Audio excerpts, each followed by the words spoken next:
Good afternoon, welcome to life line. ఈ రోజు మనం మాట్లాడుకోబోతున్న టాపిక్ ఆస్టియోఆర్థరైటిస్. అంటే ఏంటి, మోకాలి ఆస్టియోఆర్థరైటిస్ కి ఎటువంటి చికిత్స అందుబాటులో ఉంది, రోబోటిక్ అండ్ నాన్ రోబోటిక్ సర్జరీకి మధ్య తేడా ఏంటి వివరించడానికి శ్రీకర హాస్పిటల్స్ నుండి ప్రముఖ నీ and hip replacement surgeon doctor Abhishek barley గారు మనతో పాటు జాయిన్ అవుతున్నారు. ఆయన అడిగి మరిన్ని విషయాలు తెలుసుకుందాం. మీకు ఎలాంటి డౌట్స్ ఉన్నా కాల్ చేసి ఆయనతో మాట్లాడొచ్చు. నమస్తే అండి, వెల్కమ్ టు టీవీ న్యూస్. ముందుగా నీకి సంబంధించి ఆస్టియోఆర్థరైటిస్ అంటే ఏంటండి, సిమ్టమ్స్ ఎలా కనిపిస్తాయి? నీ ఆస్టియోఆర్థరైటిస్ అంటే తెలుగులో మోకీలు అరుగుదల అంటారండి. యూజువలీ మనకి ఎక్కువసేపు నిలబడినా మెట్లు ఎక్కాలన్నా దిగాలని ఇబ్బంది అవుతుంటుంది అనమాట. యూజువలీ ఇది మోకాలు 40-50 ఏళ్ళు దాటిన తర్వాత ఈ మధ్య కాలంలో చాలామందికి ఈ మోకాలు నొప్పులతో వస్తున్నారు. సో దీంతో మనకి ఈ ఆర్థరైటిస్ ఎందువల్ల వస్తుంది అనేది యూజువలీ కాల్షియం కానీ విటమిన్ డి డెఫిషియన్సీ వల్ల మోకాలు అరిగిపోయే అవకాశం ఉంటుంది. ఓకే, అసలు ఎవరు ఎఫెక్ట్ అవుతారు అంటే ఏం చెప్తారు? ఎవరు ఎఫెక్ట్ అంటే సాధారణంగా పోస్ట్ మెనోపాజల్ ఆస్టియోపొరోసిస్ అంటాం. ముఖ్యంగా మహిళల్లో 40 ఏళ్ళు దాటిన తర్వాత అండ్ జెంట్స్లో కూడా పురుషుల్లో కూడా 45-50 ఏళ్ళు దాటిన తర్వాత ఈ మధ్య కాలంలో చాలా చిన్న వయసులోనే మోకాలు అరుగుదల అనేది జరుగుతోందనమాట. ఒకప్పుడు 50 తర్వాత 60 తర్వాత వచ్చేవారు, కానీ ఇప్పుడు చాలా ఎర్లీగా వస్తున్నారు మన దగ్గరికి. So anywhere between 40 to 60 years of age వాళ్ళు ఎక్కువ మంది వస్తున్నారు మన దగ్గరికి. ఓకే, ట్రీట్మెంట్ ఆప్షన్స్ ఏమున్నాయండి? పేషెంట్ ముందు ఎలాంటి ఆప్షన్స్ కనిపిస్తాయి? ఓకే, ట్రీట్మెంట్ ఆప్షన్స్ అంటే సాధారణంగా ఈ మోకాలు అరుగుదల అనేది 4 స్టేజ్ల్లో ఉంటుందండి. మొదటి 2 స్టేజ్లతో మనకి మందులు ఫిజియోథెరపీతో కొద్ది వరకు నొప్పి తగ్గే అవకాశం ఉంటుంది. ఈ మధ్య కాలం లేటెస్ట్గా PRP injections, platelet rich plasma అని పిఆర్పి ఇంజెక్షన్స్ ఇస్తున్నాము. అది ఒక 3 స్టేజ్ 4 స్టేజ్ ప్రొసీజర్గా ఇస్తున్నాము. అది కూడా ఫస్ట్ టు 3rd స్టేజ్ వాళ్ళకి పనిచేస్తుంది, 4th స్టేజ్ వాళ్ళకి పని చేయట్లేదండి. 4th స్టేజ్లో ఖచ్చితంగా మనకి పూర్తిగా అరిగిపోయిందంటే సర్జరీ తప్ప వేరే ఆప్షన్ లేదు. ఓకే, సో 4 డిఫరెంట్ స్టేజెస్ ఉన్నాయని చెప్తున్నారు, వాటి గురించి వివరిస్తారా? ఏ స్టేజ్లో ఎలా ఉంటుంది అంట? ఓకే, ఫస్ట్ స్టేజ్ అనేది యూజువలీ మనకి లోపల ఈ జిగురు అంటే మధ్యలో కార్టిలేజ్ అంటాం అనమాట. ఆ కార్టిలేజ్ ఇప్పుడు అరుగుతుందంటే కొంచెం ఇంకా గ్యాప్ కనిపిస్తుంటుంది ఎక్స్రేలో. సో దాంతో ఇప్పుడిప్పుడే స్టార్ట్ అయిన వాళ్ళు సాధారణంగా పేషెంట్ డాక్టర్ దగ్గరికి వచ్చినప్పుడు ఒక ఎక్స్రే తీస్తాము. ఎక్స్రే తీసిన తర్వాత ఏ స్టేజ్ ఉందనేది ఆ ఎక్స్రే బట్టి మనం దాన్ని నిర్ధారిస్తాం అనమాట. So first stage and second స్టేజ్లో దాదాపు మనకి ఆ కార్టిలేజ్ అరుగుతుందనేది ఒక ఐడియా వస్తుంది డాక్టర్కి. దాంతో మనకి ఈ గ్లూకోసమైన్ ట్యాబ్లెట్స్, కాల్షియం ట్యాబ్లెట్స్ అని పెట్టి విటమిన్ డి ట్యాబ్లెట్స్ కూడా పెట్టి కొన్ని రోజులు ఫిజియోథెరపీ చేయిస్తాము. సాధారణంగా 2-3 మంత్స్ 2-3 నెలల వరకు ఈ మందులతో తగ్గడానికి ప్రయత్నిస్తామండి. ఒకవేళ మందులతో తగ్గట్లేదంటే నెక్స్ట్ ఆప్షన్ మనకి హైలోరానిక్ యాసిడ్ ఇంజెక్షన్స్ వచ్చాయి అండ్ పిఆర్పి ఇంజెక్షన్స్ ఇస్తామన్నమాట. ఆ ఇంజెక్షన్స్తో కూడా తగ్గట్లేదంటే ఫైనల్గా సర్జరీ గురించి ఆలోచించాల్సి వస్తుంది. 4th స్టేజ్లో మనకి స్టార్టింగ్ నుంచే మందులు ఫిజియోథెరపీ పిఆర్పి ఇంజెక్షన్స్ ఏవి పనిచేయవన్నమాట. ఖచ్చితంగా సర్జరీ గురించి ఆలోచించాల్సి వస్తుంది. 4th స్టేజ్ అంటే ఎంత సివియర్గా ఉంటుంది పెయిన్? ఎలాంటి సిమ్టమ్స్ మీరు చూస్తారు? పేషెంట్స్ మీ దగ్గరికి వచ్చినప్పుడు ఎలాంటి కంప్లైంట్స్తో వస్తున్నారు? Usually most of the times 4th stage అంటే బాగా కాలు వంగిపోయి ఉంటాయి. అంటే మనకి డక్లింగ్ గేట్ అంటామన్నమాట. అంటే యూజువలీ మనుషులు బాతులాగా నడుస్తారు. సో దానివల్ల చాలా కాంప్లికేషన్స్ రావడంతో స్పైన్ అంటే వెన్నుపూస కూడా ఎఫెక్ట్ అవుతుంది అనమాట. సో ఆ వెన్నుపూస కూడా స్పాండిలైటిస్ అయ్యే ఛాన్సెస్ ఉంటుంది.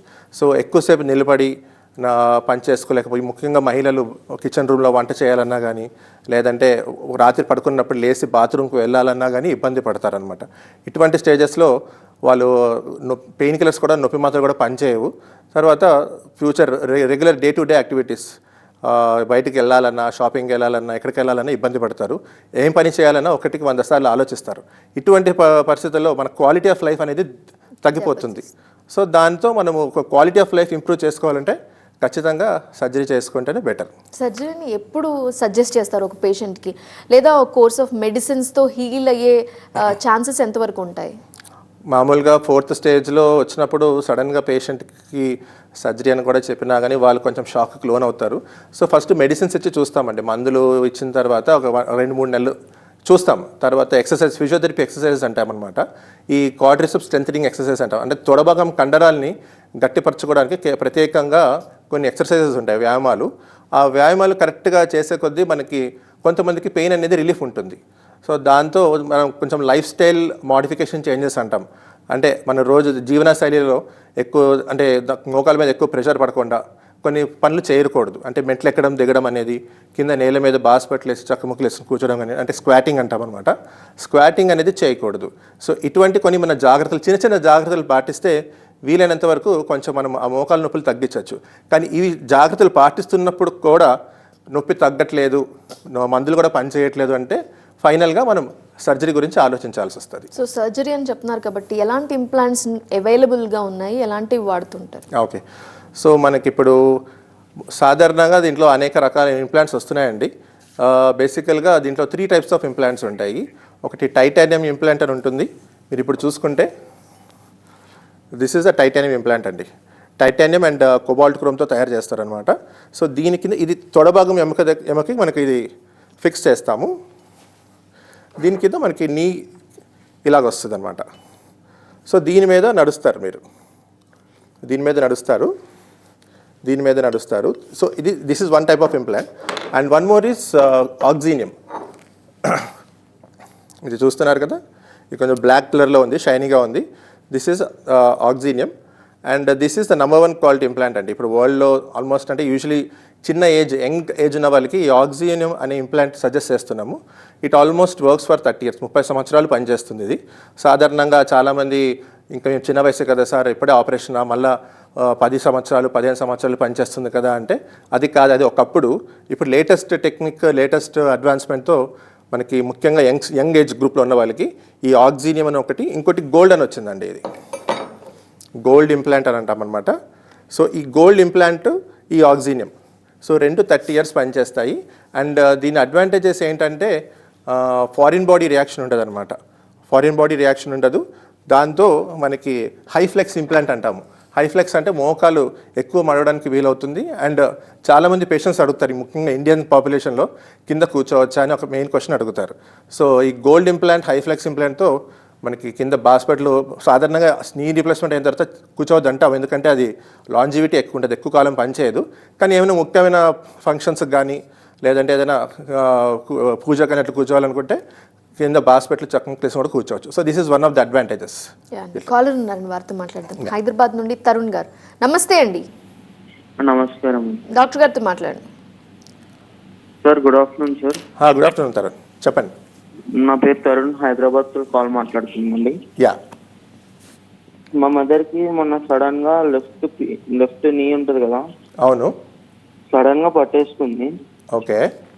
అది ఇప్పుడు టాబ్లెట్స్ వల్ల తగ్గుతుంది అంటారా? టాబ్లెట్స్ వల్ల తగ్గుతుందంటే ఒకసారి ఎగ్జామిన్ చేయాలి, ఎందువల్ల పట్టుకుంది అంటే. ఎంత ఏజ్ ఉంటుంది అమ్మగారిది? ప్రజెంట్ ఏజ్ వచ్చేసి 42 అండి. 42 అంటే దానికి మనకి మోకాల్లో మనకి లిగమెంట్స్ అని ఉంటాయన్నమాట. లిగమెంట్స్ పెయిన్ అయి ఉండొచ్చు, లేదంటే అరుగుదల వల్ల కూడా పట్టిండొచ్చు అనమాట. ఒకసారి మీరు ఆర్థోపెడిక్ డాక్టర్ని సంప్రదిస్తే ఎగ్జామిన్ చేసి దేనివల్ల అది అయిందని చూసి దాన్ని బట్టి ట్రీట్మెంట్ చెప్తారు. Okay, done. సో మీరు చెప్పిన ఈ 3 ఇంప్లాంట్స్ సంబంధించి ఈ మూడిట్లో కూడా ఫారిన్ బాడీ రియాక్షన్ అనేది ఉండదు కదండి? ఉంటుందా? ఉండదండి. యూజువల్లీ 99% మనకు ఉండదు. సో మనకి ఎక్స్క్లూజివ్గా మనం చేసే సర్జరీ కానీ, సర్జరీ విధానం కానీ మనము ఇంటర్నేషనల్ స్టాండర్డ్స్ ఫాలో అవుతాం యూజువలీ. సో మనకి ఎటువంటి ప్రాబ్లం అయితే ఉండదు. సర్జరీ అయిన తర్వాత 100% సక్సెస్ రేట్ ఉంటుంది.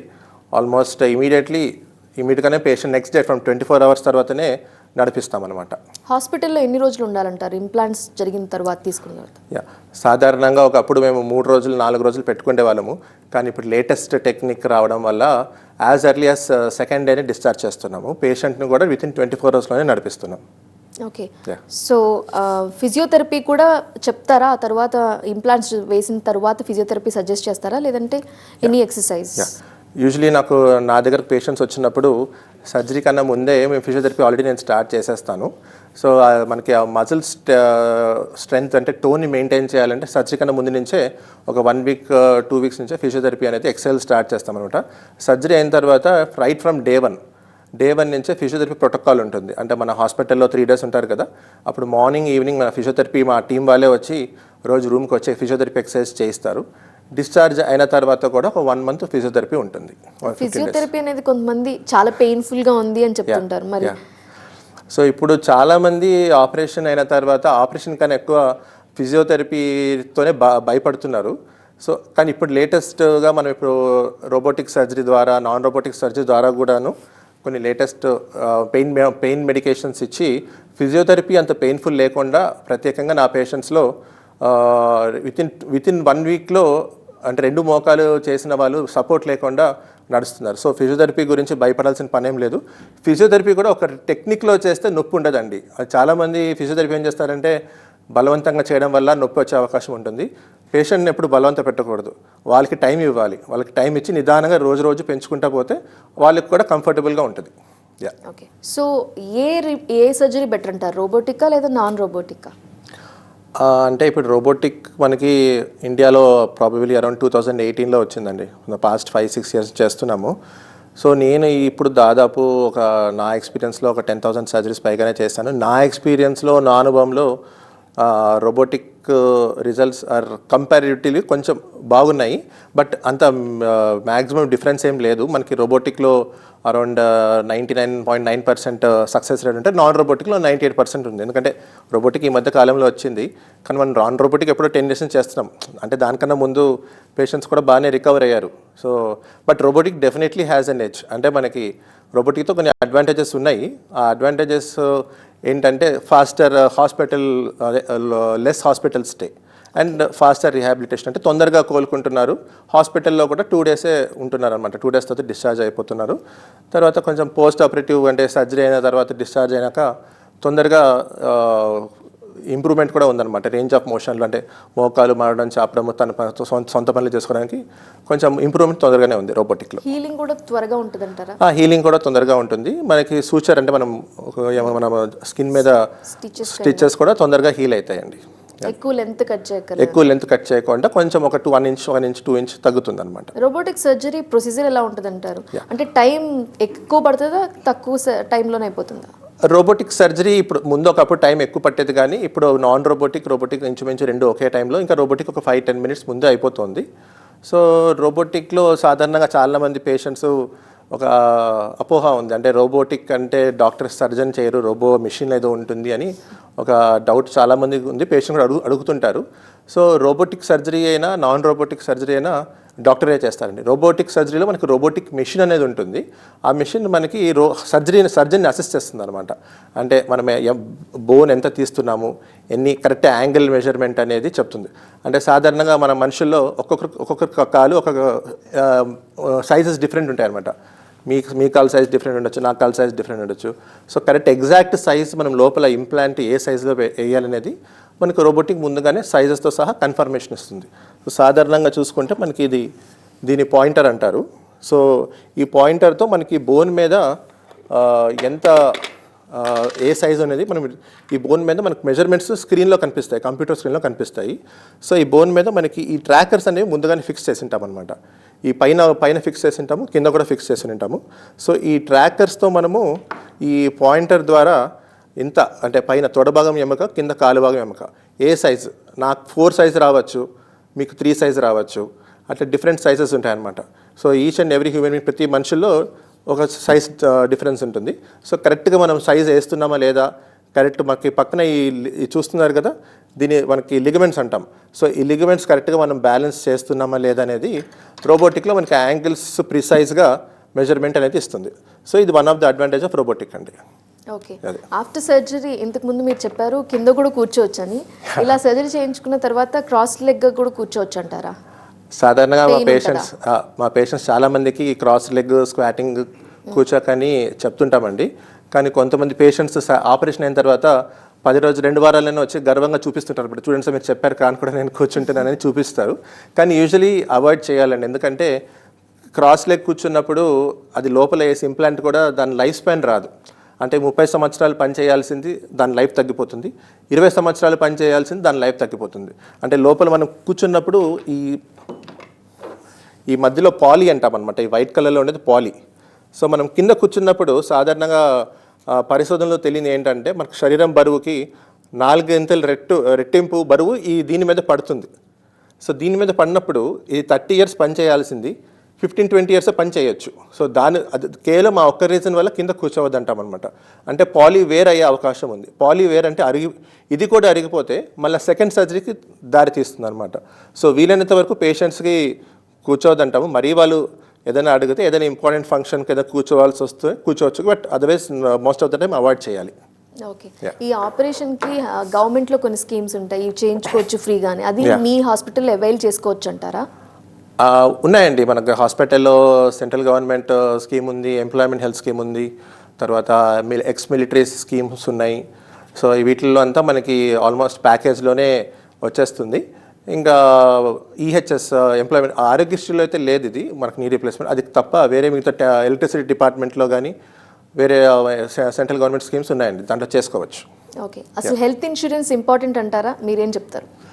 హెల్త్ ఇన్సూరెన్స్ ఇప్పుడున్న కాలంలో మనకి మెడికల్ ట్రీట్మెంట్ చాలా కాస్ట్ ఎక్కువైపోయిందండి, చాలా అంతే సామాన్య ప్రజలకి అందుబాటులో లేకుండా పోయింది. కాబట్టి ప్రతి ఒక్కరూ హెల్త్ ఇన్సూరెన్స్ చేయడం వల్ల మనకి ఫ్యామిలీకి సెక్యూరిటీ ఉంటుంది. ఫ్యూచర్లో ఏం జరుగుతుందో మనకి ఎవరికి తెలియదు, మన చేతుల్లో లేదనమాట. సో హెల్త్ ఇన్సూరెన్స్ అనేది డెఫినెట్లీ ప్రతి ఒక్కరూ చేసుకోవాలి. హెల్త్ ఇన్సూరెన్స్ చేసుకుంటే మనకు ఒక కవరేజ్ అనేది లైఫ్ లాంగ్ ఉంటుందన్నమాట. So I would suggest everyone to get health insurance done. Knee replacement అనగానే చాలా కాస్ట్లీ అనుకుంటారు కదా, ఏమన్నా మీ హాస్పిటల్లో ఆఫర్స్ కానీ డిస్కౌంటెడ్ ప్రైజెస్ కానీ ఉంటాయా? యాక్చువల్లీ ఇప్పుడు మేము మా శ్రీకార హాస్పిటల్లో ఇప్పుడు 11th యానివర్సరీ సెలబ్రేషన్స్గా ఈ ఏప్రిల్ అండ్ ప్రాబబిలీ మే వరకు కొంచెం డిస్కౌంటెడ్ ప్రైస్లోనే చేద్దాం అనుకుంటున్నాము. సో డెఫినెట్లీ చూసుకొని మేము ఫ్లెక్సిబుల్గానే ఉంటామండి, డిస్కౌంటెడ్ ప్రైస్లోనే చేస్తున్నాం. రెండు నీస్కి కూడా, రెండు మోకాళ్ళకి ఒకేసారి రీప్లేస్మెంట్ కూడా చేయించుకోవచ్చు అంటారా, లేదా రెండు కాళ్ళు ఒకేసారి సర్జరీ అయ్యేసరికి తను నడవడానికి కష్టమని కొంచెం భయం ఉంటుంది కదా? అవునండి, అంటే ఇప్పుడు మన దగ్గర పేషెంట్ నా దగ్గరకు వచ్చినప్పుడు బాగా రెండు కాళ్ళు బాగా వంకరిపోయినాయంటే నేను రెండు కాళ్ళు ఒకేసారి చేయించుకోవడానికి సజెస్ట్ చేస్తానండి. ఎందుకంటే మనకి అలైన్మెంట్ అనేది రెండు ఒకేసారి స్ట్రైట్ అయిపోతాయి. కానీ దానికన్నా ముందు పేషెంట్ కూడా మెడికలీ ఫిట్ ఉండాలి. మెడికలీ అంటే మనకి కార్డియాక్ పరంగా, హార్ట్ పరంగా ఫిట్ ఉండాలి. మిగతా మనకి ఇప్పుడు హాస్పిటల్లో ఫస్ట్ కార్డియాలజీ అంటే గుండె టెస్ట్ చేసిన తర్వాత గుండె బలంగా ఉంది, రెండు కాళ్ళు ఒకే రోజు చేసుకోవచ్చు అంటే why not, definitely we can go head with 2 knees. Okay. Surgery అయిన తర్వాత ఏ సపోర్ట్ లేకుండా నడవాలంటే ఎంత టైం పడుతుంది అంటారు? ఏ సపోర్ట్ లేకుండా అంటే ఇమీడియట్లీ యాజ్ ఎర్లీ యాజ్ 1 weekలో సపోర్ట్ లేకుండా రెండు కాళ్ళు చేసిన వాళ్ళకి 1 weekలోనే సపోర్ట్ లేకుండా నడిచేస్తున్నారండి, ఏం ప్రాబ్లం ఉండదు. కొంతమంది అయితే సర్జరీ అయిన 3rd పోస్ట్ ఆపరేటివ్ డేకి నడిచేస్తున్నారు. Okay, that's good.